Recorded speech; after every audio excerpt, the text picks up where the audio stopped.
What's going on, everybody? It's your boy, Coach Josh Raiders, #Fitness, checking in, signing in, logging in, vlogging in. Yes, I know I'm shirtless again. It's not because I'm trying to be a D-bag. Whenever I'm at home, I just have my shirt off. I'm always wearing minimal amounts of clothes. So, just kicking it here with the pups. We got Molly, we got Lily. They're looking out of the window. They're upset because I won't let them outside because they are trying to eat a bird. You want to be in the vid? You're going to talk about metabolic damage, Lily? Can you tell them about metabolic damage? All right, so just gave it away. We're going to be talking about metabolic damage and what it is, how it got started, and all that fun stuff. So, first off, we have to understand what metabolism is. Metabolism is all the processes going on in the body that are essentially using calories. And some things that we can track and quantify and understand is our resting metabolic rate. So how many calories? What's your baby? What's your baby? You want to be in the video? Is essentially resting metabolic rate, which is how many calories you burn just being alive. So if you're not moving, you want to give me a hug? She wants to be in the vid. You want to scratch me, aren't you, with your sharp nails? Is how many, we're going to dance, how many calories you burn. So if I was just to lay down, not move at all, I'm going to burn a certain amount of calories just to keep me alive. My body requires things to just kind of keep my brain going, my heart pumping, my lungs, variety of actions going in the body. Another thing that we have is our physical activity. So getting up, me going and working out, exercising, going for a run, jumping, things like that. Another thing is our non-exercise activity, which is our NEAT, which is going to be things like what I'm kind of doing on a daily basis. So if I stand here and I just kind of like shrug my shoulders because I'm just chilling, or like when you're sitting and you're just kind of tapping or like clicking a pen, different things like that. That's not specifically exercise, but it's just like fidgeting and different things that you're going to be using, even if it's a minimalist amount of movement that you're going to be using to burn energy. Also, we have our thermic effect of food, which is when you eat food, your body's going to warm up and you are going to be burning some calories. And for an example, eating more protein elevates thermogenesis a little bit, so you're going to actually be burning a little bit more calories when you are eating more protein. And also when you drink super cold water, your body has to work harder to heat it back up to body temperature, so you're also going to be burning a little bit more calories when you drink cold water. So fun fact for that.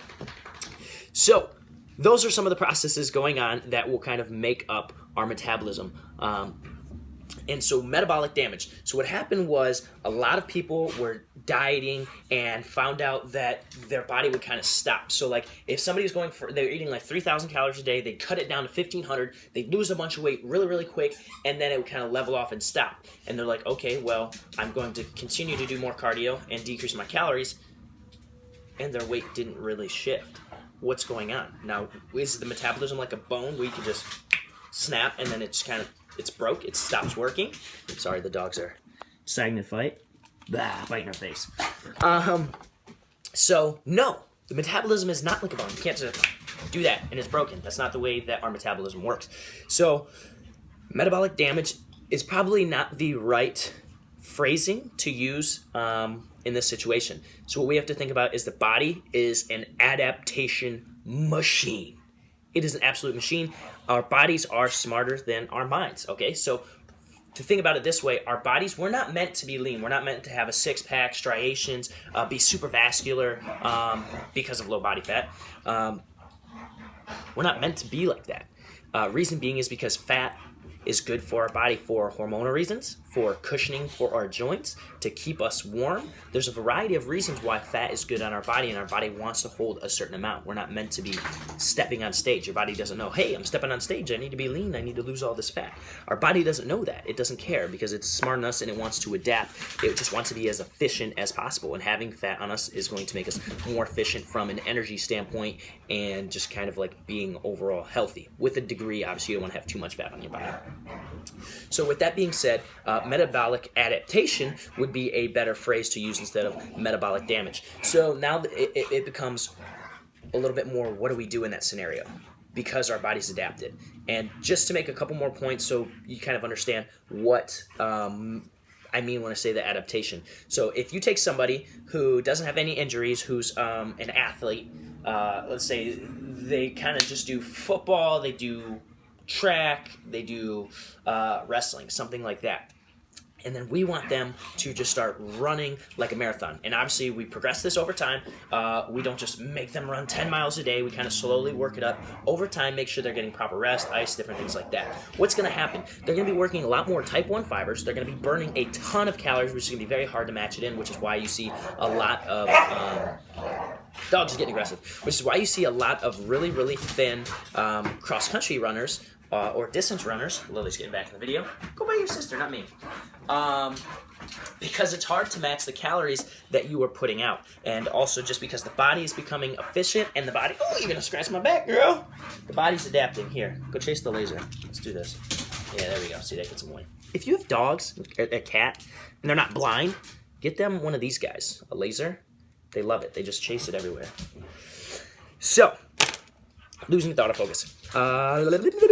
Yeah, so they're going to be running, and they're going to get good at it because their body is now adapting to it, which is why you kind of see those changes in the body. They're going to get better at distance running because their body's used to it. Their body's adapting. Our body wants to make it as easy as possible because it is efficient, and so what's going to happen is your body's going to get better at running. You're not going to get as tired because all the systems are building up because it knows that, hey, we're requiring this energy, we're requiring this amount of work to be done. Why don't we make it easier on our body? Same thing if you were to turn somebody into a sprinter. They're going to be working more fast twitch, type 2 muscle fibers, which is a little bit more hypertrophic, which is why sprinters seem like they're pretty much jacked. And because the body's going to become efficient about that, so it's going to require the body to enhance and enlarge the muscle a little bit more so that way it can produce more force, and it's going to be a little bit easier. The muscle is going to be stronger, and it can produce more force to kind of get the work done in a shorter amount of time because, once again, our body's trying to be as efficient as possible.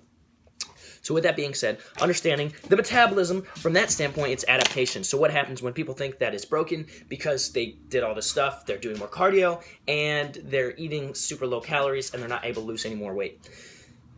Your body has adapted, and there is really nowhere to go down from that point. So what you need to do is something that we call reverse dieting. So essentially what you need to do to get your metabolism adapted to a higher quantity